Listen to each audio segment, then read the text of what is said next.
Spoke with President Claudia Sheinbaum from Mexico. The agreement is in place until April 2nd. Now, according to a White House official, Mexico presented Trump with tangible evidence that there's been an increase in fentanyl seizures in the last 30 days and demonstrated real commitment to focus on curtailing cartels and drug trafficking. The president put out a Truth Social on this. I'm going to ask our team if we can get that and put it up. I believe the tariff exemptions, Brian, pertain to the USMCA. The USMCA was a huge deal that Trump put together. Ironically, the USMCA came together after he threatened tariffs against Mexico. Those tariffs were averted. This was when AMLO was the president of Mexico. And the USMCA replaced NAFTA. And we're going to pull up this Truth Social in just a moment. However, it's the USMCA that I believe is exempt from the tariffs. Right. So sometimes there's conflicting messaging come from the White House. In the beginning, it is we want to balance trade. There's some inequities, and we're tired of doing that. You have tariff us, we're going to tariff you. But for the most part, the prevailing theme is if we're going to stop fentanyl, it's going to go against the three countries most responsible for flooding it into our country: Canada, China, the precursors, and Mexico, where the pills are pressed and they flood across. But now they've made hundreds of arrests over the weekend. They also flew those convicted criminals, cartel members, into our country. Many people thought that was impossible. And then, of course, we're seeing the trickle of people coming across the border from our southern border. And then you wonder, too, what are they doing on their southern border? Remember, they put 20,000 Marines when you were with the Trump administration.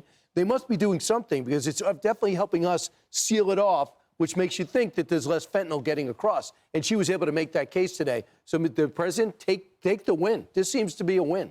It does. You know, Emily, I'm looking at the Truth Social now, and it is pertaining to the USMCA. He said, I have agreed Mexico will not be required to pay tariffs on anything that falls under the USMCA agreement. This agreement is until April 2nd.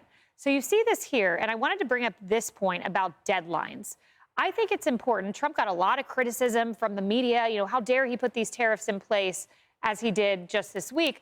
But I think it mattered that he had a deadline, that he put the tariffs in place to show I'm not bluffing here. And when I say April 2nd, there's a new deadline, and you better abide by it. And I think this also illustrates further that what we had in the prior administration was simply talk, right? We had tough talk. Don't and everything, but it wasn't backed up by any type of specificity. It wasn't backed up by deterrence, and it wasn't backed up by an articulable consequence at any point. So here is what you have, the opposite of that, and that's what brings results. And I also think that this is an example of the diplomacy of this president that the Democrat Party continues to sort of, I think, rob him of acknowledgement for. Diplomacy is not always some type of entrenched, decades-long experience in federal government that automatically makes you qualified to do so. Diplomacy is simply having a high EQ and understanding relationships with other leaders.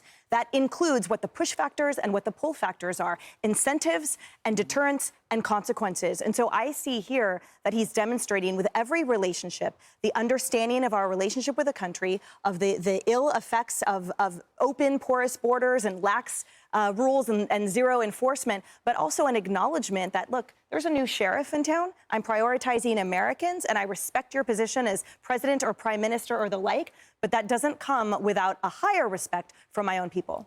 You know, and we know the perilous nature of red lines. We saw that with Obama. Unenforced red lines are a problem. President Trump has drawn red lines, dates, deadlines, and enforced them. And with that comes efficacy, comes results, as we see with Sheinbaum on the phone. Well, I think you nailed the word that maybe perhaps led to this change, the word results. And it's very interesting to see, because the same sort of demands were put on Canada. I just got back from Canada, and they were trying very hard to meet some of the requests, or all of the requests, really, that President Trump had put in them to create a fentanyl czar position, which they did. The fentanyl czar just came to Washington, along with the Minister of Public Safety, to try and work with Washington and show the Trump administration that we're doing what's being asked. So I'm interested to see that if Canada could do what Mexico has apparently done here in the last 24 hours and shown the results from all of those efforts, from all of the things that they agreed to do, that perhaps they're working, if they could end up with a similar result. We'll see. Riley, and just a note on Justin Trudeau, who earlier in the week chose to pick a fight with President Trump.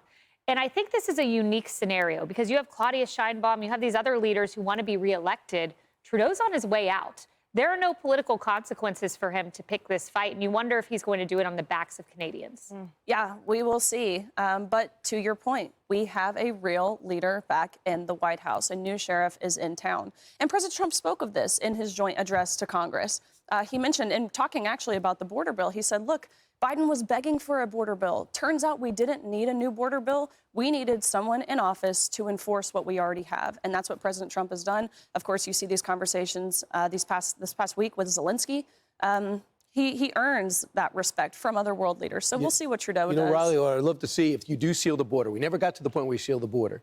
But if you ever want to do comprehensive immigration reform, and there's some stuff both sides will agree on in terms of our first-round draft picks coming out of Stanford and our great chemists and engineers, instead of letting them go back to whatever their countries are, maybe give them an opportunity to come here. Let's debate that. Make it easier if you marry someone from another country to be able to make them citizens, what they have to do, what they have to pay, how long they have to wait. That's an issue.